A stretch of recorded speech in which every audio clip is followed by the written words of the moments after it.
오늘 하나님께서 우리에게 주시는 말씀 2019년 12월 29일 마지막 주일에 주시는 말씀은 열왕기상 1장 1절에서 4절입니다. 구약 508쪽 열왕기상 1장 1절에서 4절 말씀을 봉독에 올립니다. 다윗 왕이 나이가 많아 늙으니 이불을 덮어도 따뜻하지 아니한지라. 그의 시종들이 왕께 아뢰되 우리 주 왕을 위하여 젊은 처녀 하나를 구하여 그로 왕을 받들어 모시게 하고 왕의 품에 누워 우리 주 왕으로 따뜻하시게 하리이다 하고 이스라엘 사방 영토 내에 아리따운 처녀를 구하던 중 수넴 여자 아비삭을 얻어 왕께 데려왔으니 이 처녀는 심히 아름다워 그가 왕을 받들어 시중 들었으나 왕이 잠자리는 같이 하지 아니하였더라. 아멘. 국제 육상 경기 연맹에서 세계적으로 기량이 뛰어난 선수들만 따로 모아서 치르는 경기를 다이아몬드 경기로 합니다. 지난 2019년 7월 5일 스위스 로잔에서 다이아몬드 경기가 열렸습니다. 5000m 육상 결승전이 열리고 있었는데 에티오피아 출신이었던 하고스 게브르히웨트라는 25살 선수가 처음부터 꾸준히 선두를 유지해서 금메달이 거의 확실시 됐습니다. 그는 2016년 브라질 올림픽에서 동메달을 따긴 했지만 아직 세계 대회에서 우승을 한 적이 없었으니까 최초로 이제 우승하게 되는 거죠. 본인이 얼마나 감개무량한 순간이었겠습니까? 드디어 그가 결승점을 골인하고 우승의 감격에 겨워서 하늘 향해서 두 팔을 불끈 쥐고 흔들면서 승리 세리머니를 했습니다. 그리고 자기 나라 사람들이 있는 관중 속으로 달려갔습니다. 근데 좀 뭔가 이상했습니다. 관중들도 환호를 안 하고 자기 뒤 달려오던 선수들이 결승선 지난데도 계속 뛰는 거예요. 이 친구가 순간적으로 이게 뭐지? 이렇게 당황하다 보니까 자기가 이제 한 바퀴 더 뛰어야 되는데 착각하고 혼자서 결승 세리머니 한 겁니다. 뒤늦게 깨닫고 열심히 전력다 뛰었지만 결국은 10위로 경기를 마쳤습니다. 자기 생애 첫 금메달 딸 수 있는 절호의 기회를 마지막 방심하는 바람에 눈앞에서 금메달을 놓친 겁니다. 제가 뉴스 읽으면서 세상에 이런 일도 있을 수 있구나. 그런 좀 충격적인 생각을 해봤습니다. 흔히들 우리 인생이 경주와 같다고 합니다. 잘 나가던 인생인데 교만에서든 또 나태에서든 방심하는 한순간 평생 이룩한 모든 것을 잃을 수 있습니다. 우리 요즘 그런 걸 뉴스에 많이 보지 않습니까? 그래서 스스로 섰다고 하는 자들은 넘어질까 정말 조심하셔야 됩니다. 오늘 한 해의 마지막 주일인데 여러분은 이 한 해를 어떻게 살아오셨습니까? 또 한 해를 마무리하면서 우리는 어떻게 조심해야 되나 이런 생각을 하지 않을 수가 없습니다. 어쨌든 한 해를 또 열심히 살아온 여러분 모두를 진심으로 축원하고 축복합니다. 그 여러분 오른손을 좀 들어보시겠습니까? 이 목사가 하라 그러면 하기 싫어도 한번 해보세요. 자기 왼쪽 어깨를 좀 두드려 주세요. 그러면서 이렇게 말하세요. 오늘도 수고했다. 오늘도 수고했다. 하나님 여러분을 그렇게 지금 위로하고 축복한다는 거죠. 그걸 잊지 마십시오. 못나고 부족한 게 있어도 하나님의 마지막 주일에 여러분 격려하면서 올 한 해 또 수고했다. 격려하시는 겁니다. 이스라엘의 위대한 영웅 다윗이 나이가 들자 모든 것이 변했습니다. 그의 한 생의 마지막 결승점에 다다랐는데 결과는 너무 엉뚱하게 나타났어요. 성경에 이런 기록이 있습니다. 모세 죽을 때 나이 120세였으나 눈도 흐리지 않고 기력도 쇠하지 아니하였다. 그러나 다윗은 그러지 못했습니다. 이제 다윗은 이불을 덮어도 따뜻하지 않은 불행한 상태가 됐습니다. 비유적 표현이겠습니다만 이불을 덮어도 따뜻하지 않다는 건 무슨 뜻일까요? 감각이 무뎌지고 신체의 반응 조건들이 파괴됐다는 뜻입니다. 정서적으로 비정상적 행동을 많이 했다는 뜻이죠. 이성적으로 올바른 판단을 하기 힘들게 됐다는 뜻입니다. 수많은 전쟁을 승리를 끌며 조국 이스라엘의 무한한 영광을 가져왔던 영웅 다윗은 이제 말년되니까 마지막 결승선 앞에서 자기 몸 하나 간수하기도 힘든 상황이 된 겁니다. 찬란했던 그의 한 생의 해가 저물어서 겨우 서산에 걸려있는 그런 상황이 된 것입니다. 우리 흔히 인생 무상을 얘기합니다만 성경에 기록된 가장 문학적이고 실제적 인생 무상이 오늘 본문이 아닌가 이런 생각합니다. 어린 시절 한참 사춘기 예민한 시절에 로빈 후드 소설을 읽으면서 제가 마치 홍길동이나 된 것처럼 아주 흥분했던 기억이 있습니다. 그러다 로빈 후드이 늙어서 병들어 죽는 장면이 기록되어 있는데 그거 읽으면 제가 서럽게 울었던 기억이 있어요. 그때면 나이가 한 10살이나 됐을지 모르겠는데요. 50년도 더 전 기억인데 제가 생생히 기억나요. 어린 나이에 인생이 그렇게 험할 수가 없더라고요. 이런 영웅도 이렇게 험하게 죽는구나. 그렇게 위대한 활약했던 영웅이 나중에 이제 죽을 때 되니까 활 당길 힘도 없어가지고 마지막 혼신의 힘을 다해서 열린 창문으로 활을 쏴요. 활이 날아가서 떨어진 자리에 저 자리에 내 죽음을 묻어달라고 평생의 친구이자 동지였던 리틀 존에게 유언하고 죽습니다. 어린 나이에 제가 사랑을 해봤겠습니까만 마치 제가 정말 사랑했던 애인이라도 죽은 것처럼 어린 제 마음이 너무 슬프고 가슴 아파 찢어지는 가슴을 붙잡고 골방에 앉아서 한없이 울었던 기억이 있습니다. 그렇다면 오늘 다윗의 이 말리는 모습에서 우리는 어떤 마음을 가져야 하고 어떤 교훈을 얻어야 합니까? 그리고 우리 삶에 어떻게 적용하면 좋겠습니까? 오늘은 한 해의 마지막 주일 아닙니까? 마지막 끝이라는 개념은 언제나 우리에게 비장하고 신중하게 자신의 삶을 돌아보는 동기가 되지 않습니까? 문학 비평가이고 문명 비평가로 뛰어난 활약에서 20세기 천재라는 별명을 얻었던 멜컴 마그레치라는 사람이 있습니다. 지독한 무신론자였습니다.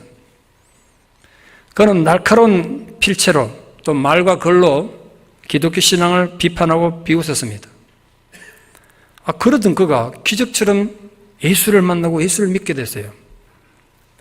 그는 자신이 신앙을 가지게 된 후에 자신의 죄의식으로부터 자유를 얻게 됐다고 그렇게 고백했습니다. 그는 자신의 그 죄의식을 전문용어로 자기 중심성으로부터의 자유 이렇게 표현했습니다. 자기 중심성으로부터의 자유.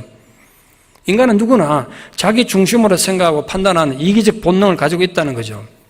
그 예수를 막 비판하고 비난할 때는 그 자기 중심적인 판단과 생각이 아주 지적이고 낭만적이고 아주 멋있게 생각돼서 자기 모습에 빠져 살았다는 거예요. 그런데 예수를 만나고 나니까 그게 죄라는 걸 깨닫게 됐다는 겁니다.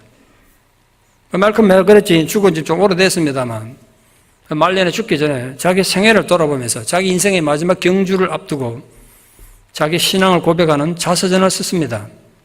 그 자서전 제목이 허비한 시간의 역사예요. Chronicles of Wasted Time. 그런 책이에요.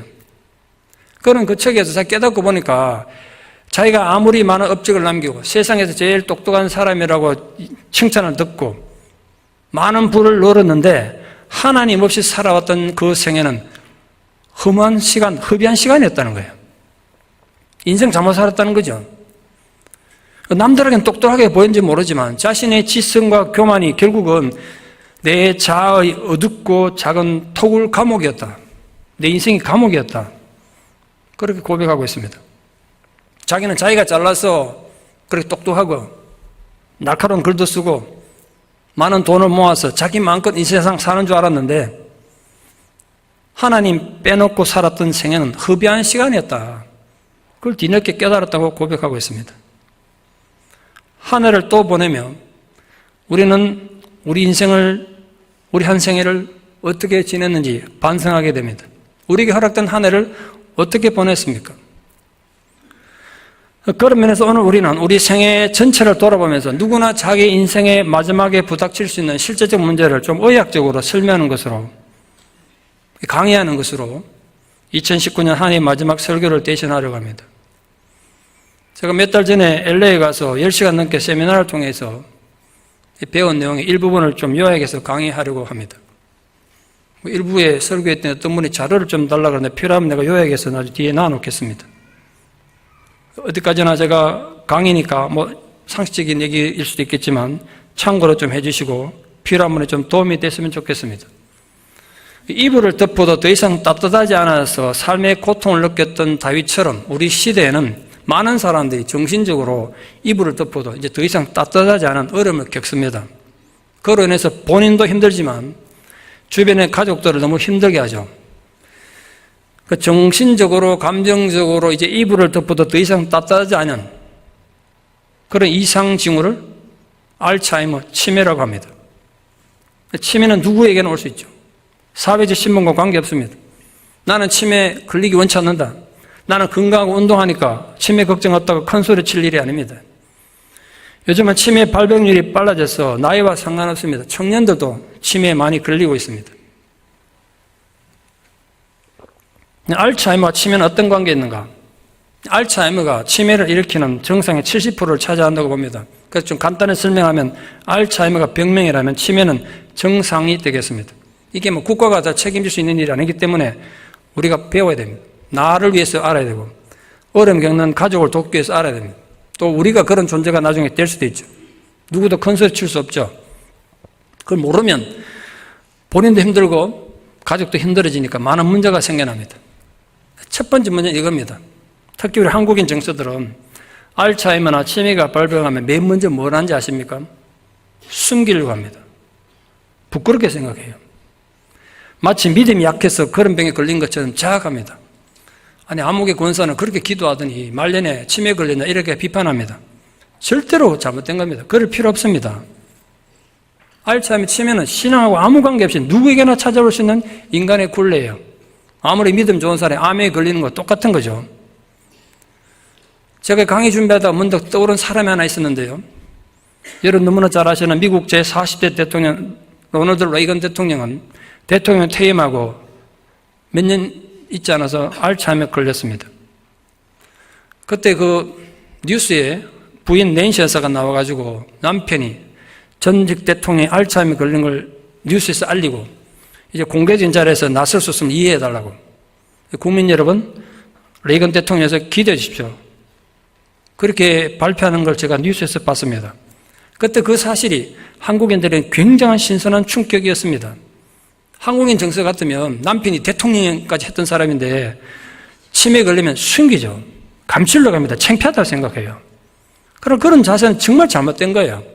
그 치매를 감추고 부끄럽게 생각하면 증상은 점점 심해지고 치료할 시기를 놓치고 상황은 나빠질 뿐이에요. 그러니까 여러분 자신이 그럴 수도 있고 우리 가족이 그럴 수도 있고 우리 사랑 교우들이 그럴 수 있다고 해서 그 여러분 비난하거나 손가락질할 일이 절대로 아니에요. 믿음이 약해서 그런 게 절대로 아니에요. 서로가 도와줘야 돼요. 우리 교회가 도와야 된다고요. 물론 가족이 도와야겠지만. 치매는 초기 진단이 참 중요한데 그래도 초기에는 약물이 좀 효과가 있으니까요. 이 병의 진단을 빨리 하면 이 치매 말기에 겪는 많은 혼란과 아픔을 겪지 않고도 하나님 나라 갈 수 있는데 그걸 못하니까 어려움이 겪죠. 근데 치매 진단이 힘든 이유가 나이 들어서 이제 노환이라고 생각을 한다고. 치매를 생각 안 해요. 그래서 자꾸 우리가 가족들도 우리 부모님 이제 연세가 드셔서 그렇다. 나이 들면 다 그렇지 뭐 이렇게 말하는 거죠. 근데 그게 아니라는 거예요. 뭐 잘못된 걸 얘기해줘도 기억 못하고 더 불안하고 막 격앙됩니다. 예를 들면 이런 겁니다. 우리가 스마트폰이나 지갑을 어디 두고 가면 잊어버릴 수 있죠. 그 내가 찾아보면 내 호주머니 지갑이 없고 스마트폰이 없어. 그럼 우리 먼저 뭘 생각하죠? 내가 이거 어디다 뒀지? 어디서 잃어버렸지? 이 생각하는데 치매 걸리면 무조건 누가 훔쳐갔다고 생각하는 거예요. 근데 가족들이 훔쳐갔다는 거예요. 다른 사람들 보기엔 이해가 되지 않겠지만 환자의 그 생각이 맞는 거예요. 본인은 그렇게 생각하는 거예요. 그래서 그거를 치유하기 위해서 또 그런 증상을 좀 완화하기 위해서 전문가들이 조언하기를 이 작은 상자, 환자만이 다룰 수 있는 작은 상자를 하나 만든 다음에 거기에 작은 열쇠, 장난감 열쇠라도 괜찮은데 열쇠를 채워가지고 그 키를 그 본인에게 주면서 중량 여기 보관하시고 절대 누가 안 훔쳐가니까 두려워하지 말라고 좀 격려할 필요가 있다는 거예요. 물론 이제 세월이 지나서 병이 깊어지면 돈 자체가 뭔지 모를 때가 오죠. 또 하나 중요한 건 식사한 기억이 없어서 자꾸 밥 달라 그러죠. 밥 안 주면 욕하고 그러죠. 그거 많이 힘들어 하세요. 제가 아는 많은 환자들 중에 가족들이 죽겠다는 거야. 조금 전에 밥 먹었는데 또 밥 내놓으라 그러고 목사 왔는데 딸이나 막 며느리 막 욕하는 거야. 밥 안 준다고 저 인간이. 하루에 6개, 10개씩 막 드신대요. 그러니까 몸은 자꾸 불어나죠. 내가 그 생각을 이번에 강의에 들으면서 생각했어요. 그걸 예방해서 어떻게 하면 좋을까? 달력에다가 여러분 그 부모님이든 환자가 있으면 가서 체크하게 했어요. 아침 먹은 거 동그라미 있으면 점심은 세모하든지 저녁은 X하든지 해서 안 먹었다 그러면 가서 그걸 확인시켜라. 막 야무라고 그러지 말고 그러면 증상이 더 심해지니까 막 우리 비판하고 욕하잖아요. 그 우울증은 대표적인 치매 증상입니다. 치매가 우울증에서 많이 시작되기도 하죠. 처음에는 확 극도의 우울증 같은 막 울다가 막 화내다 그러다가 이제 치매로 넘어가는 경우가 많이 있는데, 눈이 잘 안 보이거나 귀가 잘 안 들릴 때도 주변에서 대처를 못해서 그게 치매 증상이 심해진다고 합니다. 여러분 불편하게 생각하거나 부끄럽게 생각하지 마시고 보청기 써야 될 때가 되면 쓰셔야 돼요. 그런데 건강을 유지할 수 있어요. 안경도 잘 쓰셔야 돼요. 또 수술을 받거나 큰 수술 후유증으로 치매가 오기도 합니다. 선망증세라고 해서 갑자기 이상 행동을 하게 되는 그런 어려움이 겪죠. 예를 들면 막 안절부절하거나 잠을 못 자고 소리 지르고 주사기 막 빼내는 이런 행위하죠. 최근에 제가 저희 교회 장로님은 아닙니다만 좀 멀리 계신 장로님을 뵐 기회가 있었는데, 동생분이 연세 어린 동생분이 암으로 돌아가셨는데 정말 세계 최고의 학벌에다가 대단한 직업을 가졌던 분인데, 수술 후에 아마 치매가 온 것 같아요. 그분 말하는 거 보니까. 정말 사람이 그렇게 변할 수가 있냐고 저보고 막 한탄하시더라고. 동생이 너무 이상한 행동 하더라고. 이해가 안 된다 이제. 제가 딱 들어보니까 치매가 오셨더라고. 병에 의해서. 그걸 모르니까 알았으면, 만약 그분 알았으면 대처했을 텐데 전혀 모르니까 도대체 너 왜 이러냐 미친다고 계속 동생이 야단만 치다가 그냥 하늘나라 가버리셨다는 거죠. 한 두어 달 전에 그랬다 마음의 아픔을 갖고 계시더라고요. 그래서 우리 가족들이 치매가 있는데 모르고 있다가 수술을 받으면 그 증상이 더 깊어질 수 있죠. 특히 제가 이번에 좀 중요하게 배운 건, 어르신들은 요도염을 주의하셔야 됩니다. 요도염은 젊을 때 걸리면 통증이 있죠. 그럼 치료를 받는데 나이가 들면 통증이 없어진대요. 그래서 요도염이 깊어져서 이게 치매로 가는 경우가 굉장히 많다고 합니다. 물론 미국적 상황입니다만, 미국에 지금 노인 데이케어에서 하는데 80% 어른들이 치매로 고생하신다니까 엄청난 숫자죠, 이게. 요도염을 치유하니까 치매 증상이 없어지더래요. 그래서 혹시 어르신들 중에도 그런 증상이 조금이라도 있다면 가서 진찰하셔서 치료받으면 괜찮아지니까. 그런 감염이나 만성질병으로 치매가 오기도 합니다. 상식적인 얘기겠습니다만, 알츠하이머 처음 증상은 자꾸 까먹죠. 건망증하고 혼동합니다. 건망증은 물론 다른데요. 집중이 안 돼서 불안해서 화를 내요. 불안하니까 화를 내는 겁니다. 잘못된 게 아니고. 사람 성격은 병 때문에 달라지는 건 아니니까요. 단어 선택이 힘들어지고 자꾸 거꾸로 말하게 돼요. 여름과 겨울을 거꾸로 말하죠. 몸 치장하는 것도 힘들어지죠. 그러니까 편하게 자꾸 살려고 그래요. 판단력이 흐려지니까 우리가 자꾸 사기도 당하고 전화 사기 티켓이 되죠. 자꾸 누가 뭘 훔쳐갔다고 얘기하죠. 최근 기억부터 점점 없어져 가는 거 아니겠습니까? 감정 변화가 심해서 기분이 막 요동을 칩니다. 이유는 불안해서 그래요. 불안은 감정이거든요. 치매가 아무리 깊어져도 다른 증상은, 다른 능력은 없어지는데 감정은 그대로 남아있대. 그래서 불행한 거죠. 감정까지 없어지면 좋겠는데, 자기 안에 불안한 감정인데 이걸 표현할 방법이 없으니까 이상 행동으로 나오는 겁니다. 그래서 알다시피 시간도 헷갈리고 공간도 장소도 헷갈리고 사람도 헷갈려서 나중에 가족도 못 알아보는 경우 있죠.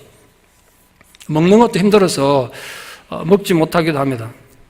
이게 말기 가면 이제 장기 기억, 먼 기억까지 이제 잊어버리면 점점 힘들어지죠. 나중에 말하는 것까지도, 언어도 까먹습니다. 기본적인 소리만 내죠. 우리 흔히 언어는 좌뇌가 담당하고 감정은 우뇌가 담당하는데, 이제 좌뇌가 먼저 다치면, 언어가 다치면 감정만 남으니까 그 정상으로 욕을 하게 되고 하죠. 그렇게 점잖았던 사람이 욕한다고 이상하게 생각하지 마십시오. 본인은 지금 본인들이 힘든 거예요. 소리는 이해 안 되지만 누가 말하는 그 리듬을 엉뚱하게 이제 이해해서 욕을 하게 되는 겁니다. 가족도 모르고 이제 배변도 힘들어지고 음식도 삼키기 힘들어지죠. 제가 아는 여러 어른도 음식을 삼켜야 되는데 못 삼키니까 그냥 코로 그냥 유동식을 넣어야 되는 그런 분도 계세요. 씹는 게 안 되는 거예요, 나중에. 치매 증상 어떻게 진단할 것인가, 요즘 유튜브에 있는데 많습니다만, 어쨌든 여러분 주치의를 찾아가서 성인병이 있는지 없는지 그것부터 파악하십시오. 이 치매의 원인은 수백 가지니까 진단해서 원인이 아닌 것도 빼내서 이제 찾아야 되죠. 필요하시다면 건강 진단을 좀 받아주시기를 부탁드립니다. 가능하면 그냥 가정의보다도 정신과, 신경과 의사에게 이 정상적인 좀 진단받을 필요가 있습니다. 소변 검사든 간 검사든 비타민 D 검사든 유전자 검사도 있고요. 비타민 B6, B12가 부족해도 치매가 온답니다. 그중에 아밀로이드 검사라는 것이 있는데, 알츠하이머가 발병되면 뇌에 생겨나는 물질로 이렇게 이해하시면 되겠습니다. 아밀로이드. 그게 생기면 이제 치매가 오는 거죠. 근데 불행하게도 이게 지금 보험이 안 돼서 돈이 좀 비쌀 수도 있는데, 수녀들은, 나이가 드는 수녀들을 검사해보니까 아밀로이드가 굉장히 많은데도 치매 증상이 없어서 왜 이럴까? 논문이 있다고 그러더라고요. 평소에 생활 습관이 이만큼 중요하구나. 그걸 보여주는 거였습니다. 자, 이제 중요한 거는 치매 걸린 가족들, 부모들하고는 대화도 안 되고 그냥 단절하고 살아야 되냐? 그럴 수는 없죠. 커뮤니케이션 하셔야 돼요. 대화하셔야 돼요. 인간은 의사소통은 언어가 차지하는 비율은 7%밖에 안 되고 비언어적인 게 93%거든요. 그러니까 이런 부모님이 말을 못해도 나머지 의사소통을 할 수 있는 훈련이 된단 말이에요. 73% 되니까. 중요한 건 치매 걸린 분 입장에서 이해해야 되지, 정상인의 시각에서 자꾸 보면 치매 환자 절대 대화할 수 없죠. 속 터져서 못하죠. 환자를 돕고 이해하기 위해서는 그분의 인간적 문제를 알아야 돼요. 가정에서 가족이 돌보려고 해도 그 환자에 대해서 모르면 도울 수가 없죠. 직업에 따라서도 정성이 다르기도 합니다. 주의할 점은 혹시 환자들이 특히 화를 많이 낸다면 왜 화를 내는지, 화를 내는 상황을 알아서 그걸 좀 기록을 하시면 좋겠습니다. 화내는 상황이나 어떤 화내는 언어나 알아서 피하면 좋겠죠. 늘 상대를 존중하게 대하는 것, 함부로 대하시면 안 된다. 치매에 걸렸으니까 아무것도 모를 거라 생각하면 안 된다. 좋아하고 싫어하는 것, 이런 걸 좀 파악해서 대하시면 좋겠습니다. 치매 환자는 루틴, 일반적인 하루 일과가 중요합니다. 그게 깨지면 격하게 반응하니까. 자식이라도 멀리 떨어져 살면요, 부모의 일과를 잘 모르지 않습니까? 그러면 이제 문제가 심각해지죠. 그분이 좋아하는 하루 일과를 알아야 돼요.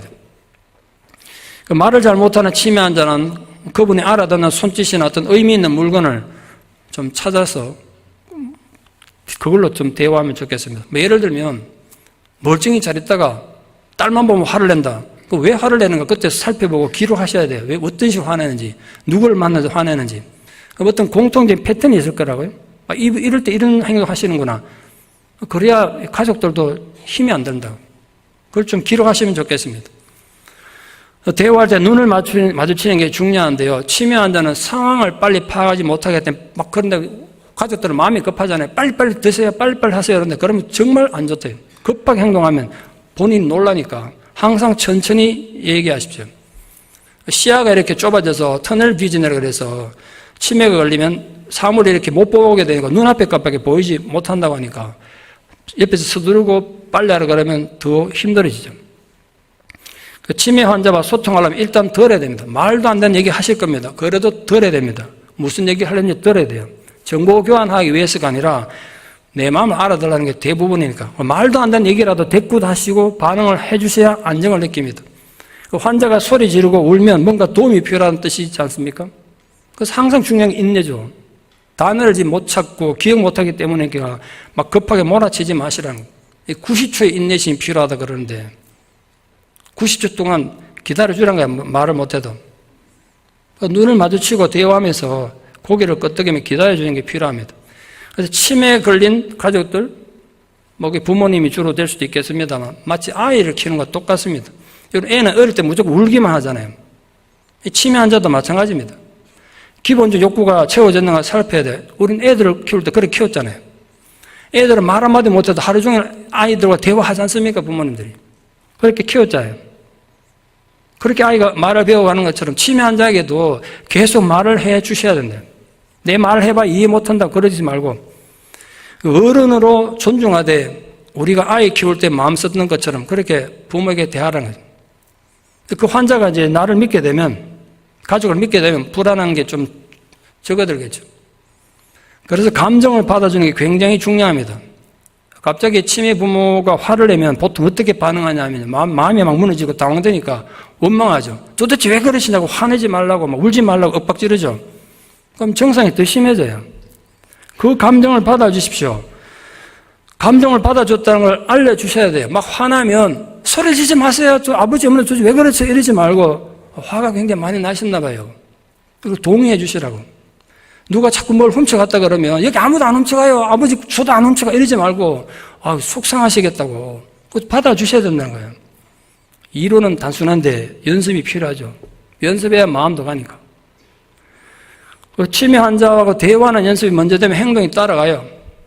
나쁜 감정도 이해 안 되겠지만 좀 잘 받아주시고 기분 좋을 땐 같이 좀 흥얼대 줄 필요가 있죠.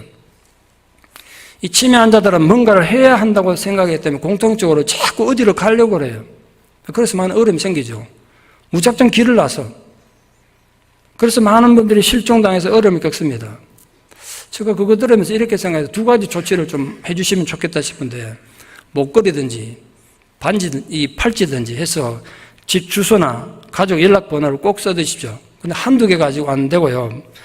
어르신들이 목걸이도 뜯어버리고 팔찌도 뜯어버렸으니까 호주머니든 어디든 누가 만약에 급하게 발견해도 연락할 수 있도록 여러 곳에다가 연락처를 꼭 좀 기억하십시오. 그리고 문단속을 좀 잘할 필요가 있습니다. 실제로 그래서 어려움 겪는 분을 많이 봤습니다. 저 어머님도 갑자기 사라지셔가지고 완전히 비상 걸린 적이 있습니다. 두 분 다시 못 볼 줄 알았는데 정말 천만다행히 찾았는데요. 한 몇 시간 만에. 끊임없이 걸어가는 거예요. 문단속을 잘 하셔야 돼요. 가족들 근데 자는데 일어나 나간다고요. 치매가 진행되면 의사소통에 변화가 오잖아요. 우리 잘 알다시피 어떨 때는 멀쩡하시다가 어떨 때는 이상해지죠. 그때 이제 이상할 때 마주치는 사람과 싸우게 되는데, 말을 잘 못하기 때문에 듣는 것도 잘 못 알아들으시거든요. 그러니까 그 환자가 내가 한 말을 들었는지 확인하셔야 돼요. 옛날엔 그러지 않다가 자꾸 엉뚱한 얘기하니까 우리 가족들이 무리하게 행동하기 쉽습니다. 또 말을 거꾸로 하기도 해요. 차가운 걸 먹으면서 뜨겁다고 말하기도 하고, 어느 기능에 문제가 생긴 거예요. 특징이 또 계속 같은 말 반복하죠. 10분 동안 있는데 제가 같은 말 20분, 30분 하는 경우도 봤습니다. 같은 행동도 반복하세요. 그걸 그냥 받아두셔야 돼요. 보통 욕구가 충족되지 않거나 이렇게 상호 이해가 교환이 잘 안 됐을 때 그런 방법으로 해소한다는 거예요. 가족들이 그걸 이해 못하니까 이제 또 너무 힘들죠. 계속 또 움직이시는 분들도 많으시던데, 그 동영상 보니까 넘어지지만 않으면, 위험하지만 않으면 그냥 두라는 거예요. 왔다 갔다 하게. 아이고, 어머니 속 시끄러 정신사납게 왜 자꾸 움직이세요? 앉아 계세요. 그러면 너무 힘들다는 거예요. 위험한 것만 제거하시고, 손에 뭔가 이 손 운동이 중요하다 그러는데, 그러지 클리넥스 같은 거, 이건 다치지도 않고 본인이 다치지 않으니까 이걸 잘못하면 또 드실 수도 있겠습니다만, 이런 거 손에 쥐고 손 운동을 하게 하십시오. 그래서 우리 경로대학에서 손 운동하고 하는 거 굉장히 중요해요. 갑자기 울거나 웃는 건 슬퍼서 기뻐서가 아니라 감정 조절이 안 되는 겁니다. 뇌의 조절 기능에 문제가 생긴 거예요. 그래서 패턴을 아는 게 굉장히 중요해요. 어떨 때, 어떤 사람 만났을 때 이상 행동이 나타나면 반드시 기록해 두십시오. 공통점이 보이면 패턴이 있죠. 그럼 가족들이 알려서 그 이상 상황이 있을 때 관찰해서 그 어려움을 겪지 않도록. 이런 분을 봤습니다. 잠만 깨면 계속 이 방 저 방 다니면서 문을 열고 하는 분이 계세요. 알고 봤더니 그분이 예전에 간호사셨어요. 그러니까 본능적으로 이 방 저 방 다니면서 간호하던 그 습관으로 그렇게 한 거예요. 그걸 못하게 하면 이제 증상이 심해지니까 차라리 그냥 노트든 차트 같은 걸 줘가지고 다니게 하는 거예요. 그러니까 증상이 호전되더라는 거예요. 그 이해가 그만큼 필요한 거예요, 가족들이. 치매 환자라고 가족을 완전히 무시하거나 괴물 취급하지 말고 의사소통할 수 있도록 그 방법을 찾으셔야 됩니다. 그 의사소통하면 여러 가지 유익한 점이 있지 않겠습니까? 물론 우리 가슴이 좀 답답할 수는 있겠습니다만 그 환자의 감정을 인정하고 안심시켜주죠. 믿을 수 있는 파트너가 됩니다. 환자의 자존감을 높여주게 되죠. 그 우울감과 고립감에서 벗어나게 합니다. 그래서 좀 위험한 파국적 행동을 미연에 방지할 수 있습니다. 안 그러면 심각한 문제가 생기는 겁니다. 주의하실 점은 어른에게 아이한테 하듯이 하면 안 된다는 겁니다. 그 애처럼 애다로 들어가면 안 된다. 정상인에게 하듯이 정중하게 대하셔야 합니다. 그럼 그 돌보는 과정을 통해서 하늘나라 가실 때까지 가족들과 아름다운 추억이 새롭게 만들어질 수도 있으니까. 중요한 건 이 환자를 대하는 우리 가족들의 태도와 접근법에 대해서 이 얼굴 표정이 굉장히 중요하다 그러는데요. 가능하면 여러분 어려움 겪는 그 가족들 앞에서 웃어주는 것이 안정감을 준다고 합니다. 그런데 억지로 웃는 건 강아지도 눈치챈대요. 억지로 웃으면 안 된대요. 다 안 돼요, 그분들이. 그래서 진심으로 왜 웃어야 되냐면요. 그 나를 위해서 중요한, 내가 웃으면서 나쁜 말 못 하거든요. 웃으면서 행동을 함부로 못 해요. 그래서 우리 부모님, 어려움 겪는 부모님이나 환자뿐만 아니라 돌보는 나를 위해서도 웃어주는 게 필요하다. 정말 중요한 건 어떤 비상사태가 일어나도 가족이 소리치면 안 돼요. 내가 팔딱팔딱 뛴다고 해결될 상황이 아니잖아요. 소리치면 그 환자에게 정말 안 좋아요. 이 소리가 영향을 주니까 더 불안해져요. 식사를 잘 못하시면 음식 꼭 먹어야 된다고 하지 말고 다른 방법을 찾으십시오. 편안하면 그냥 투시란 거죠. 환자 입장에서 환자 중심으로 돌보셔야 돼요. 씻는 걸 너무 싫어해. 그렇게 깔끔을 뜨시던 분이 씻지를 않으려고 그래요. 근데 우리 흔히 어떡하죠? 가면, 개통하면 냄새도 나고 하니까 뭐 억지로 목욕탕 내려서 욕지 앉혀놓고 막 씻기잖아요. 그럼 엄청난 학대란 거예요. 엄청난 학대란. 우리 사랑의 이름으로 모르고 학대하는 거예요. 그러니까 생명에 지장이 없는 거라면 난리칠 필요 없다. 안 씻으려면 그냥 두란 거예요. 이것도 못하게 하고 저것도 못하게 통제하는 게 간호가 아니라는 거예요. 환자 스스로가 쓸모없는 존재라고 생각이 들면 안 되니까. 왜 그러냐면 아까 그랬지 않습니까? 감정은 끝까지 남는다고. 말은 못하고 하지만 내가 지금 쓸모없는 존재로 무시당하는구나. 감정은 계속 남는다. 옷도 그냥 아무거나 강제로 입히는 것보다 가능하면 두 가지 옷을 내놓고 어머님, 아버님 오늘은 어느 옷을 입고 싶어서 고르게 하십시오. 정신활동을 도움을 주기 위해서. 비언어 의사소통이 중요하다고 그랬는데 말은 7% 뿐이라 그랬지 않습니까? 그리고 우리 눈길, 표정 굉장히 중요하죠. 눈으로 보고 얘기하라 그러는데 눈으로 봐도 막 미워하고 째려보면 안 되지 않습니까? 손으로 터치하는 거, 우리 목소리, 억양, 또 바디 랭귀지 이게 언어보다 더 중요하다. 말을 하실 때 정말 주의할 점이 긍정적인 말을 하십시오. 그런데 우리 본능적으로 부정적인 말을 해요. 이거 하지 마세요. 저거 하지 마세요. 뭐 뛰지 마세요. 이렇게 말한다. 뛰지 마세요가 아니라 천천히 걸으세요. 말을 가능하면 바꾸라. 이 부정적인 말은 계속해서 감정을 다치니까. 그리고 낮은 목소리로 말하셔야 돼요. 치매 환자들은 높은 소리에 민감해요. 소리에 민감해요. 그런데 가족들이 자꾸 소리 지르잖아요. 그럼 증상이 더 심해지죠. 아까 말씀드린 것처럼 아기대 하듯이 하면 안 되고 어른 하듯이 병이 걸려고 치매에 걸려도 부모는 부모예요. 예의를 갖추라. 환자가 평소 쓰던 용어를 가능하면 가능하고 강요하지 말라는 거예요. 화장실 사용도 그렇고 양치질도 그렇고 전혀 모를 수 있죠. 그 양치질 하나만 해도 많은 과정이 필요하잖아요. 양칫을 뽑아야 되죠. 치약 뚜껑 열어야 되죠. 짜야 되죠. 입으로 가져가야 되죠. 우린 별거 아닌데 그 동작이 연결이 안 된다는 거예요. 실제로 칫솔은 짰는데 이 든 칫솔로 뭘 하는지 모르는 분을 본 적이 있습니다. 결국 간호하던 남편분이 그걸 이제 빽 짜가지고 양치를 대신해 주는데 안 되는 부분만 해주는 거죠. 말로만 하지 말고 행동을, 제스처를 하면서 이게 칫솔이다. 보여주는 거죠. 어떤 과정은 하는데 어떤 과정은 못하는 게 있지 않습니까? 그걸 못하는 걸 도와주죠. 그 일상생활에 할 수 있도록. 가능하시다면 힘들지만 자꾸 글을 쓰게 해서 필요한 거, 대화 이런 거 글을 쓰게 하는 것이 가장 좋은 기억이 오래가게 하는 방법이라고 합니다. 그런데 잘 안 하려고 그러죠. 그것도 물론 강제하시면 안 됩니다. 본인에게 남아있는 기능은 최대한 파악해서 그 기능이 지속되도록. 그런데 서투르고 잘 못하죠. 못하니까 우리가 답답하니까 그냥 대신 해줘버리죠. 그럼 그 기능을 영원히 못하게 돼요. 죽을 때까지 그 기능을 못하는 겁니다. 그럼 나중에 화장실도 못 가게 되죠. 특히 환자는 소음이 약합니다. 건강한 사람은 우리가 대화할 때 TV 소리도 들리고 지나가는 자동차 소리도 들리고 비행기 소리도 들리고 다 들리지만 내가 대화하는 이 사람의 소리만 취사 선택해서 듣지 않습니까? 근데 사람이 치매가 걸리면 그 능력이 없어집니다. 모든 소리가 내게 짬뽕돼서 돌아온대요. 소리에 굉장히 민감하다. 우리가 TV 소리 지나가는 소리지만 그게 진짜 소리인 줄 알고 반응한다면. 그러니까 말을 할 때도 소리를 최대한 없애고 부드럽게 얘기하셔야 합니다. 특히 그 환자 앞에서 이 환자가 없는 사람 취급하시면서 자기들끼리 막 대화 그러시면 안 돼요. 다 듣는다는 거예요. 가능하면 대화할 수 있도록 참여할 수 있도록 분위기를 조성해 주십시오. 말은 못하지만 대화는 못하지만 소외되는 감정은 느끼니까 그 소외감은 느끼는 거잖아요. 특히 그 쓰레기 같은 거 막 계속 갖고 다니는 그런 환자도 있던데요. 치매 환자라고 쓰레기 같은 거 주무실 때 부모님이 이런 걸 또 갖고 다녀. 그걸 함부로 치우시면 위험하다. 치매 증상이 더 심해진대요. 친숙한 것이 없어지니까.